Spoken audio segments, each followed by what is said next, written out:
together from our law enforcement, from DEA, from FBI, from Bakersfield City Police, from our district attorney, from Highway Patrol, and educators and treatment facilities. Because what I have found happening in America today is an epidemic. The #1 killer of Americans between the ages of 18 and 45 is fentanyl. It's poisoning our community. It's poisoning our children for the future. We've heard the stories nationwide, but we've heard the stories here locally, all the way down to junior high as well. And I wanted to look as a policymaker, what are the things legislatively I can do? There's a couple things I walked away with from today. The HIDA, a group that we can actually work together, the high intensity drug enforcement ability, from our DA, from our city, from the DEA, from the FBI, from Homeland Security, is working. But there's limitations from it. A cap for how long individuals, the federal government, would pay for you to working on a case. The coordination in between. What I also learned is something that makes me more fearful as well. A lot of the great abilities of why we're located here centrally in California, across the nation, from Highway 5 to 58 and others, also why we think we're a great distribution center for goods and others, also means it's a distribution center for the cartels to supply fentanyl throughout the country. And how can we get out in front of that? We know some of our limitations for what the state has done for making it harder to prosecute, harder to go after. But what we're watching is individuals going after our children. And the one thing everybody should know, that with social media today, with Snapchat and others, there are people who are dying with one pill, but aren't buying fentanyl. They're buying Xanax. Maybe something to keep them up to be able to study. This is one that we've got to educate our public about, all the way down to the parents, just in elementary as well. It's a scary situation. But what we really need to do is stop the poison coming from China to our borders of Mexico and the cartels bringing it to poison and kill American citizens. So there's a number of pieces of legislation that I will take back to introduce to help those who are working, but also to stop fentanyl from poisoning our country. And with that, I want to bring up the Director of Behavioral Health Services at Kern Behavioral Health, Stacy Kuhar. Did I do okay? Great.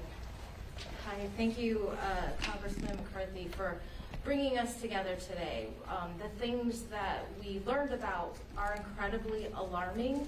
However, I think that in this crisis that we're going through, there are tremendous opportunities to be hopeful and to be better. Substance use impacts millions and millions of people every day, either directly or indirectly. And what we're seeing currently with the opioid crisis, and specifically fentanyl exposure, use, and addiction is very, very concerning. I am happy to share Narcan is safe, it is available, it is very easy to use. You are not going to hurt anybody by using Narcan if they're not having an opioid overdose. It's perfectly safe, but if they are having an opioid overdose, then you can save their life with Narcan.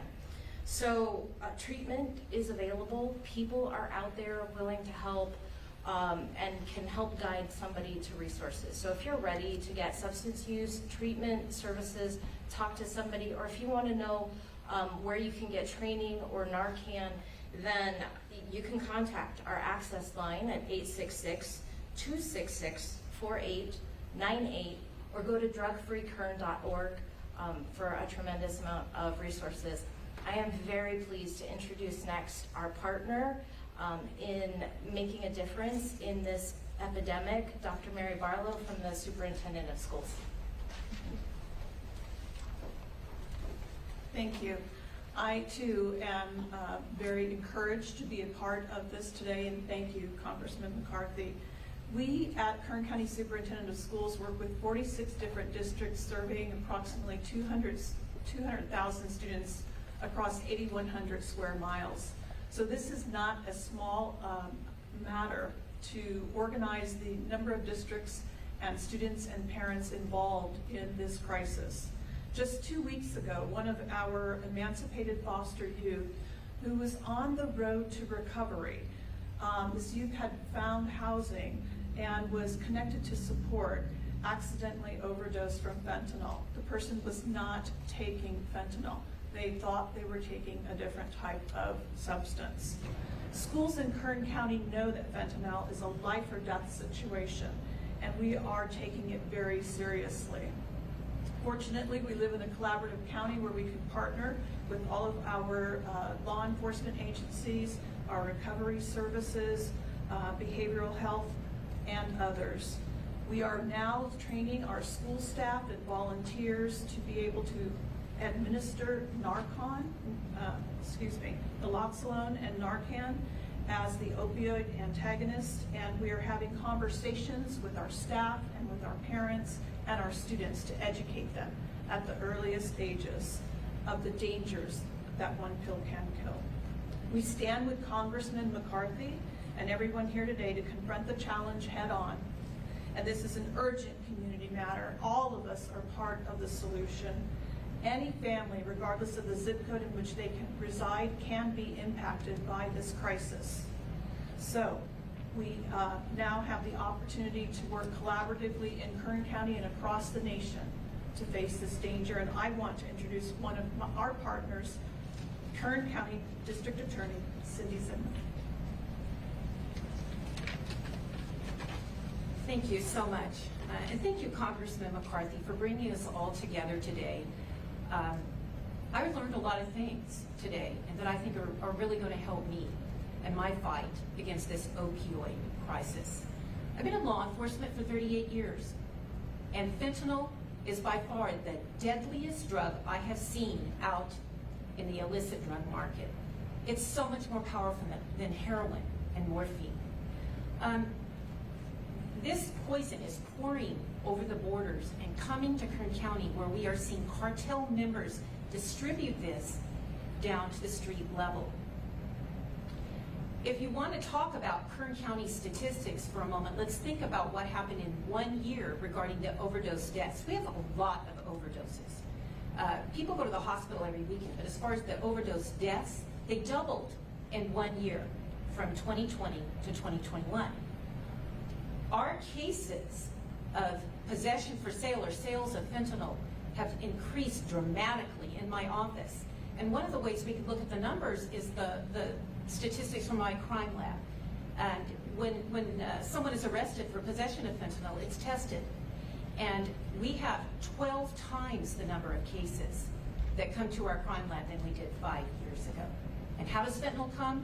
It comes in pills, it comes in powder, it's laced in other drugs, and now we're seeing it in liquid form, which is quick for injection. We are hoping, the prosecution of drug dealers has been gutted in the last 10 years by our California legislature. We are not able to now, because of AB 109, send drug dealers, people that sell fentanyl, to prison. They get county jail time unless they have a strike, a gun, or they sell near a school. So that's particularly frustrating to us. So we look to our federal partners to help us with this. We were disappointed in the last year that the California legislature had 2 opportunities to help us with fentanyl. One, increasing penalties. That was denied.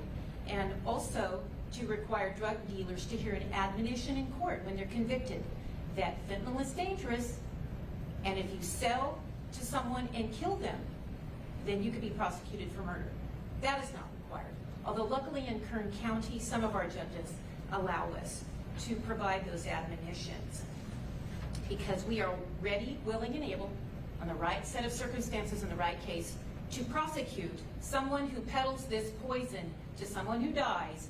We are ready, willing, and able to prosecute them for murder. I don't think the California legislature is responsive to this opioid crisis, but I think the community is ready to do something about that. And that's why I'm so appreciative that the congressman is here today. But I'd also like to say this. Think about this when you are voting in November. Think about it. Do you want somebody representing you in the California legislature that cares about your kids and what happens to them and think cartel members should perhaps go to prison instead of 30 days in the county jail? Thank you. And at this time, I'd like to introduce one of my longtime associates, Lieutenant Dan McCarthy from the Bakersfield Police Department. Thank you, Cindy. Good afternoon, Lieutenant Daniel McAfee, Bakersfield Police Department. And I just wanted to discuss a little bit, first of all, thank the congressmen for getting this meeting together. It was much needed to talk about the problems and the issues we're facing in our community with fentanyl. And as you know, fentanyl is becoming a worldwide epidemic. We're no stranger to it here in Kern County. And some of the trends that we are seeing are what's called rainbow fentanyl. They're disguising it to look like Skittles, Sweet Tarts, candy, and things of that nature. They're even packaging in candy wrappers and things of that nature. So the reason I'm speaking today is we do have one of the most favorite holidays or festive holidays coming up with Halloween. And so I encourage all the parents out there, everybody taking your little ones trick-or-treating or that are going to be consuming candy and things of that nature this year. Make sure that you're paying really close attention to what your kids have in their buckets or their little things they're collecting candy in, and really start inspecting the things. I mean, we were told when we were younger, you know, that, hey, your parents will look at your candy and make sure it's okay before you eat it. I think nowadays it's more imperative than ever that our parents are diligent in that, because the cartels and the drug dealers are targeting our youth. And by making it different colors and conducive to making it look like candy, that's exactly what they're doing, and it's extremely dangerous. So I implore all of our parents and everybody out there that are coming up on this festive holiday to really take a look at what I'm speaking to and make sure that we're being diligent and bringing the safety of our kids to the forefront. So, thank you. Congressman, Thank you. Good morning. Mark Lukey, Superintendent of Bakersfield City School District. Congressman McCarthy, thank you for the opportunity this morning to come and participate in this conversation. As a school superintendent, I urge our parents across Kern County to understand that this device here, albeit convenient for us as a cell phone, is one of the greatest dangers posing risk to our children. Know your apps, know the apps your kids are on, know who they're talking to, who their friends are. Whether it's through a telephone, cell phone, or their gaming system, this is where a lot of these early connections occur and pose risk to our children. Also, relationships. As you see something, say something. Our schools are safe spaces for our students and staff, but certainly we have to work as one community to support our students and families. And with that, I say thank you very much and turn it back to Congressman McCarthy. Thank you. One thing I think everybody has to understand, one pill can kill. And don't think it's happening to somebody else. It could be within your own family. What we're seeing is it's being laced in every form. It's an epidemic. Today, 300 Americans will be poisoned and die from fentanyl. That's the equivalent of an airline jet coming down. But it'll also happen tomorrow, and the next day, and the next. If an airline crashed day after day, this entire country would say there's a crisis. Well, there is a crisis right now.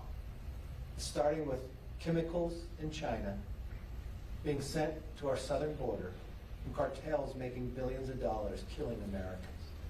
Now we're finding that every city is a border city. But the fentanyl doesn't just rest with an adult buying it. It's now down to our junior highs. We have Halloween coming as well. Bakersfield City Police, just like we do many times before, it is different this year. Make sure the parents are paying attention. Pay attention to your children's social media of what they're doing as well. This is going to affect everyone, and it has to come to a stop. Today's conversation we had will not be our last. But I take away from this ideas of where I can introduce new legislation to help Cynthia Zimmer, help the DEA, help the sheriff and police department combat this. But we really have to stop as China's sending it and poisoning and killing Americans.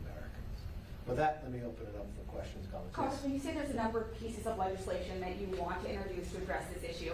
Of course, if Republicans do take the House in November, you'll have oversight ability. You can investigate the southern border, Mayorkas if you want to. But actual legislation, there's a lot of ifs there. Depends on how big your margin is in the House, what happens in the Senate, President Biden's response.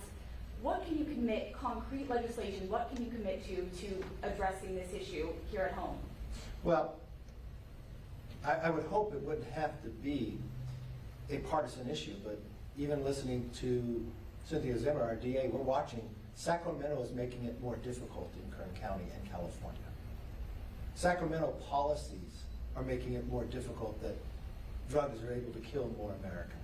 So if we are fortunate to take the majority, the first thing we'll do is secure our border. No matter who you spoke to, no matter what law enforcement agency it was, from the CHP to the DEA to the Homeland to the county sheriff to the city police, it's coming across our southern border.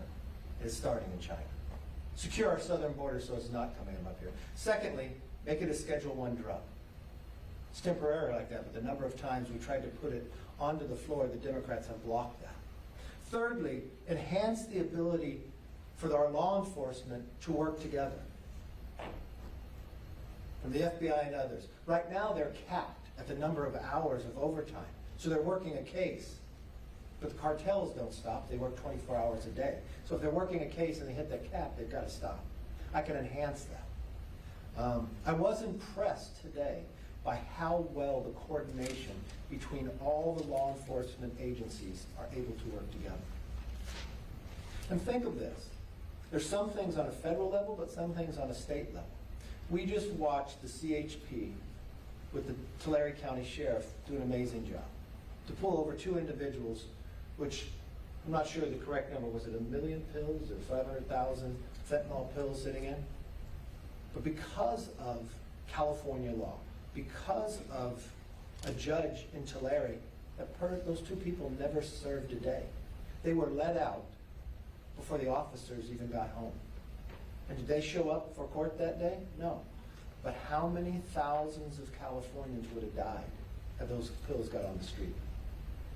So yeah, there are a lot of things that will stop day one when we take the majority. Yes, sir. Could you describe, you said you were impressed with the coordination in the county, but also could you just kind of outline for us again some of the things that you discussed in the meeting? Well, there's some things in some cases we can't talk about, but I would just say, sitting in this room, you had the DEA, you had Homeland Security, you had the FBI, you had the Kern County Sheriff, you had the CHP, you had the Bakersfield City Police Department, you had the Police Department for the Kern High School District. Every case I talked about, they all coordinated and worked together. But they also talked about places that they had problems. They were all short on staff. You know what it was, an underlying issue of why they're short on staff? This whole movement of defunding the police.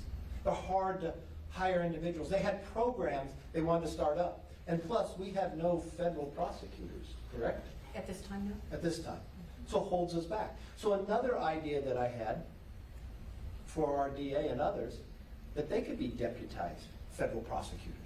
If we're not able to hire to get them there. The DEA was running short. The Homeland Security was running short. They want to be able to bring a pilot program, just like they have in Fresno, to Bakersfield, but they're short on staff. And when I say, do you need more money, the challenge is trying to hire someone. And when you dwell into it and ask them why, they're not getting the applications they used to. People aren't wanting to go into law enforcement back to because they felt the challenge of what we're seeing on the defund the police movement out there. And in our commitment to America, we're going to reverse that. We're not going to defund the police. We're going to provide more funding to them. We're going to provide them the flexibility that they continue to work on these cases to keep us safe.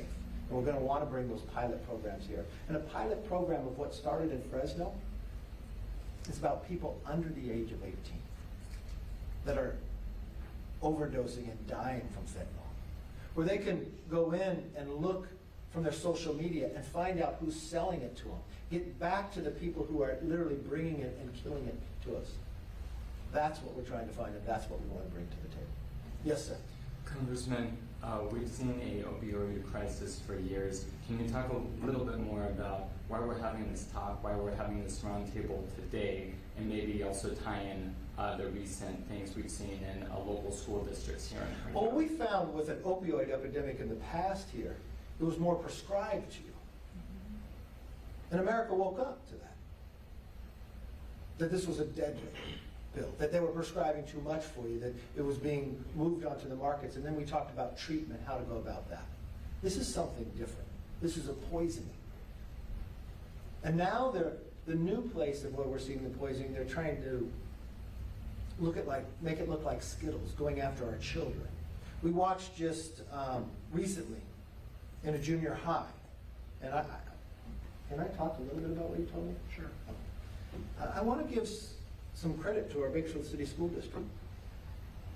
The individual, minor who brought those drugs on campus had only been in school for 4 days.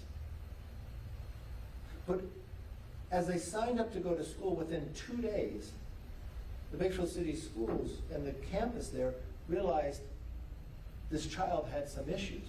They already visited his parent at home to say, not knowing that this was a problem, but knowing some situations that this kid was doing. And then when the kid came to campus, they were able to see some activity. They were able to pull him in and find the drugs before he was able to sell it on campus. That was proactive. But think about have they not been able to do that. But there are others where they're going to slide through the system that we're not going to see. We're trying to protect our children. We need to be able to have all the resources. We need the state to let us have the resources to go and stop the individuals who are targeting